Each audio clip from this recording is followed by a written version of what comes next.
Mesdames et messieurs, après l'allaitement maternel exclusif, nous abordons avec mon confrère Enoch Guidimin, je dirais peut-être la lecture exclusive. Oui. La lecture exclusive. Oui, bien sûr. Ben, est-ce que vous avez eu l'habitude de téter lorsque vous étiez enfant, bébé? Vous avez tété pendant combien de temps, vous autres? Bon, je ne sais pas combien de temps j'ai pu téter, mais pour ce que j'apprends de part et d'autre, c'est au moins 6 mois. Non, ça vous réciter une leçon. Vous, votre cas. Est-ce que je pourrais dire le temps que j'ai pris à... Vous ne vous êtes pas compté l'histoire? Non, pas du tout. Il paraît qu'il faut téter pendant 6 mois, absolument. Oui, c'est ce qu'on m'a dit. Alors, plus sérieusement, oui, Enoch aime téter, même adulte. Et donc, la note de lecture de ce jour reçoit Chris Amégan, chroniqueur littéraire, et Bruno Fayeron, écrivain autour du thème Grand Prix littéraire du Bénin, que faire davantage? Alors, Christophe Amégan, bonjour. Bonjour. Vous allez bien? Très bien. Et vous tétez beaucoup? Ah, il y a longtemps, super. Bruno? Bonjour. Vous allez bien? Ben, merci d'avoir accepté notre invitation. Vous savez, on fait la promotion de l'AME parce qu'il paraît que c'est très bon pour les générations à venir et justement, ça stimule la lecture. Et vous êtes curieux de savoir ce qu'il faut faire davantage après justement un grand prix littéraire. Après avoir pris les sous publics, qu'est-ce que vous voulez qu'on fasse davantage? Quelle transition. Bon, ici on parlera exclusivement des écrivains, du Grand Prix littéraire prix Jean Pliat de la fiction. Alors, ma première question va s'adresser à Chris Amégan.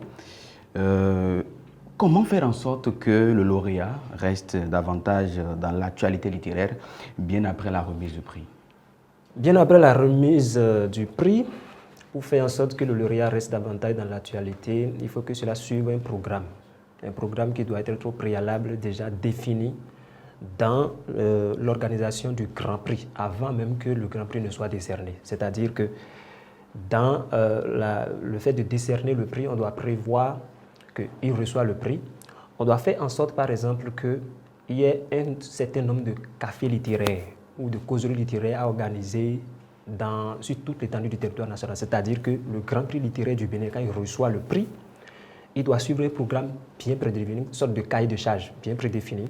Il doit parcourir, il doit être réquisitionné pour cette année-là, puisque le Grand Prix c'est une année, il doit être réquisitionné pour cette année-là et parcourir le territoire national. Réquisitionné? Oui, vous le nourrissez? Il doit être réquisitionné, il doit savoir, quel que soit son statut, ce qu'il fait, il doit savoir que s'il reçoit le Grand Prix, il doit être présent, oui, se rendre disponible pour organiser un certain nombre de cafés littéraires un peu partout sur le territoire, dans les 12 départements du pays. Et pour ça, on doit faire en sorte que le livre soit disponible, tout ça c'est toujours dans le prix, soit disponible partout, avant même qu'il n'aille à ces points de rendez-vous-là, sur tout l'état du territoire. Ensuite, aller dans des librairies, les organisations qui maintiennent le livre, les structures qui font l'actualité du livre dans le pays, les CAEB, les librairies, dans les écoles, surtout dans les écoles, pour que les gens sachent, parce que les élèves sachent qu'il y a un prix qui s'appelle Grand Prix. Il devient un ambassadeur. Un ambassadeur de la littérature dans le pays. Et ce n'est pas seulement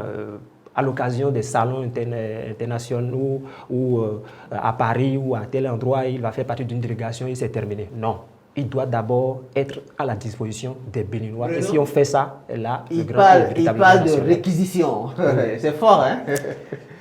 Quel est le constat qui se fait sur le terrain aujourd'hui? Bon, le constat, heureusement que le thème de l'émission, c'est que faire davantage pour que le Grand Prix reste dans l'actualité, parce que beaucoup de choses se font déjà. Maintenant, pour ce qui est de ce qu'il faut faire pour que le Grand Prix puisse, celui qui est sacré puisse rester à la suite de ce que Chris a dit, il faut faire en sorte que le livre soit disponible. Disponible, pourquoi? Parce que l'une des raisons qui justifie peut-être le fait que les gens ne lisent pas beaucoup. Moi, je le dis, ce n'est pas de statistiques. Cela peut provenir des prix des livres. Quand vous allez vers les scolaires et étudiants et vous leur dites qu'un livre ici, pour l'acheter, il faut sortir 5 000 francs. Vu les conditions de vie, c'est parfois difficile aux gens de sortir l'argent et d'acheter les livres. Il y en a qui ont envie de lire, mais ils n'ont pas les moyens d'acheter les livres. Maintenant, quand il s'agit d'un Grand Prix, dans le programme d'accompagnement et de vulgarisation de ce Grand Prix, il faut peut-être intégrer un volet qui va consister à et rendre le prix du livre, le prix d'achat du livre accessible aux élèves. Un livre qui doit se vendre normalement à 5 000 francs, en accord avec la maison d'édition et autres. Si on ramène ça, c'est une suggestion, on ramène ça à 3 000 francs, ce sera beaucoup plus facile aux élèves de l'acheter, de le lire. S'il y a aussi des livres qui peuvent être achetés par l'institution qui a organisé le prix et achetés et offerts, peut-être via les concours. Ouais, vous avez dit que l'État fait déjà beaucoup. Qu'est-ce que l'État fait déjà actuellement? L'État, c'est le fait déjà d'organiser le prix. C'est quelque chose de positif. On organise le prix, on le décerne, puis il y a eu des lauréats qui ont été reçus sur des médias. Dans le cadre de ce sacre-là, il y en a qui ont aussi effectué des voyages, je ne dis pas n'importe quoi. Dans le cadre de ce prix-là... Il ne faut surtout pas dire n'importe quoi. Ouais, donc je vais prendre garde. Donc c'est déjà positif. On ne peut pas venir ici et dire qu'ils ne font rien, ils font des choses, c'est sûr. Ils en font sûrement que je ne suis pas en train de vous en parler là maintenant tout de suite. Mais il faut continuer. Il faut continuer à rendre le livre disponible dans les collèges, dans les milieux où les gens lisent, et même des endroits qui sont parfois éloignés de Cotonou, Parakou, Porto-Novo. Alors Chris, le Grand Prix littéraire peut-il devenir un tremplin qui engage le lauréat à encadrer des jeunes plumes pendant l'année? Vous pouvez parler de réquisition là. C'est relatif.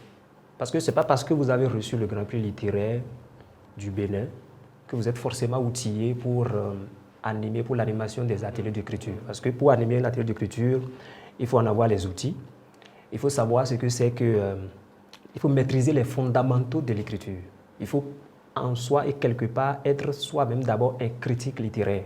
C'est-à-dire ceux qui savent décortiquer, disséquer les textes pour savoir ce qui marche, ce qui ne marche pas, ce qui est bien, ce qui n'est pas bon. Et je ne crois pas que c'est forcément le cas de tous ceux qui reçoivent le prix. Il y a des gens, camarade là, c'est un mécanicien. Lui, au moment où il écrivait, je ne pense pas qu'il avait l'intention de maîtriser les codes de l'écriture, comment on doit écrire, comment on doit profiler un personnage, comment on doit bien écrire une scène, ou s'arrêter, ou accélérer. Je ne pense pas qu'il avait ces compétences-là. Lui, il a juste écrit son texte et c'est terminé. Je pense que c'est le cas de la plupart de ceux qui écrivent. Et même quand vous êtes du domaine, vous êtes critique littéraire ou même quelqu'un qui maîtrise les fondamentaux de l'écriture, au moment où vous vous asseyez pour écrire un texte de fiction, pour créer, vous n'avez pas forcément ces choses-là en tête. Tout ce que vous avez en tête, c'est juste pondre l'histoire et à la critique de faire son travail après. Donc, je dirais que c'est relatif. Ça ne veut pas dire que celui qui reçoit le prix n'est pas en mesure de le faire. Mais est-ce qu'il faut le former alors? Oui, si on veut qu'il fasse ce travail-là d'animation des ateliers d'écriture, il faut le former ou alors peut-être le faire accompagner. Ce serait vraiment génial qu'il soit là, accompagné de quelqu'un du domaine qui maîtrise ça et que lui, il soit une sorte d'élément d'exemplification de ces procédés d'écriture. La question qui me venait justement, c'était de voir quel est pour vous l'intérêt de faire du Grand Prix littéraire un ambassadeur qui va circuler dans les départements.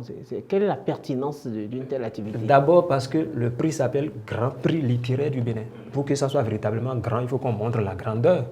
Mais quel est l'intérêt de s'appeler Grand Prix si on ne voit pas, et on reste dans sa maison si on ne voit pas ça sur l'échelle nationale? Le Grand Prix, je vous rappelle que c'était le prix du président de la République.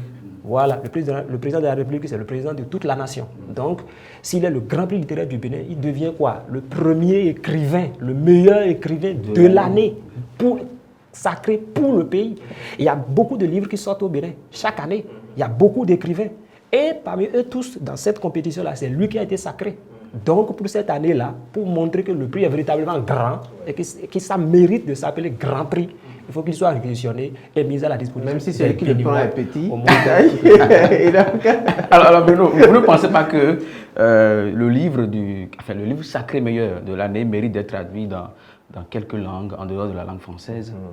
Oui, je le pense. Et vous êtes en train de poser la question relative à la traduction des livres dans d'autres langues.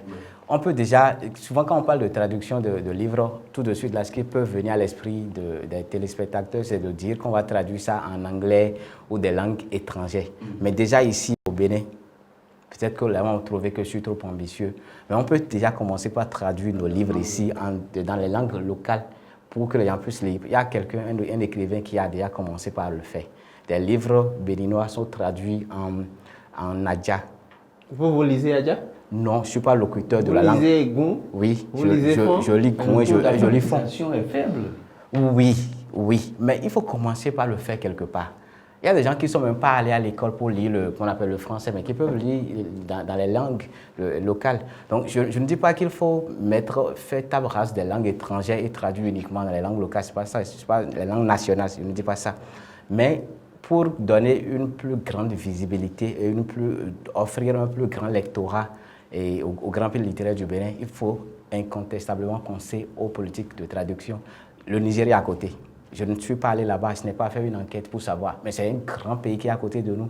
Autant on dit que le Nigeria est un grand marché économique, autant cette population-là peut constituer un vivier pour les lecteurs. Plus de 200 millions d'habitants. Si on a pu décerner le Grand Prix à un livre ici, c'est parce qu'on a jugé que, comme vous l'avez dit tout à l'heure, que pour cette année-là, ce livre et son auteur ont fait un bon travail et c'est pour ça qu'on leur a donné ce prix. Donc si on peut traduire ça par exemple en anglais, ça va permettre aux livres de s'ouvrir vers les pays anglophones du continent et ça va être bon pour la littérature béninoise. Alors, je pense que nous sommes en train de chuter lentement et sûrement. Un mot pour conclure, Chris Amégan. Il y a encore beaucoup de choses à faire. Il a dit que, bon, il y a quelque chose qui se fait, mais moi, je ne suis pas satisfait. Il y a encore beaucoup de choses que je pense qu'on peut faire. Jusque-là, ce que je constate, c'est qu'on organise le Grand Prix littéraire comme si c'était une contrainte. Parce qu'il faut organiser le Grand Prix littéraire, il faut faire quelque chose dans l'année pour la littérature. Donc on organise le Grand Prix littéraire et une fois le prix décerné, c'est fini, on abandonne l'auteur.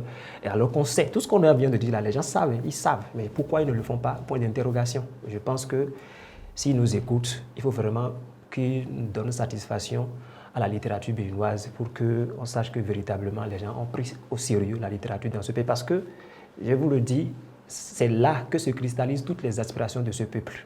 C'est là que vit et s'immortalise la culture béninoise. Si vous abandonnez ça, c'est que c'est la culture béninoise qui meurt. Merci. Mais là, c'est une tirade. Bruno? Je maintiens que quelque chose se fait. Je suis toujours de Vous êtes un pacifiste? Non, je ne suis pas pacifiste, ce n'est pas du pacifisme. Je suis de nature à partir forcément de l'existant. Aujourd'hui, si on est ici pour parler du Grand Prix, c'est parce qu'il n'y a pas du néant. C'est parce que ce Grand Prix existe que nous sommes ici pour en parler. Sauf que ce qui est là, c'est un acquis. Il ne faut pas qu'on dorme sur nos lauriers, si lauriers il y a déjà. Donc il faut aller forcément de l'avant. Et puis, ce n'est pas seulement nous. Peut-être nous voir ici dans l'univers de la littérature béninoise, il y a des gens qui ont des voix plus autorisées que les nôtres. Donc il faut écouter ces gens-là, ceux qui ont des propositions pertinentes à faire.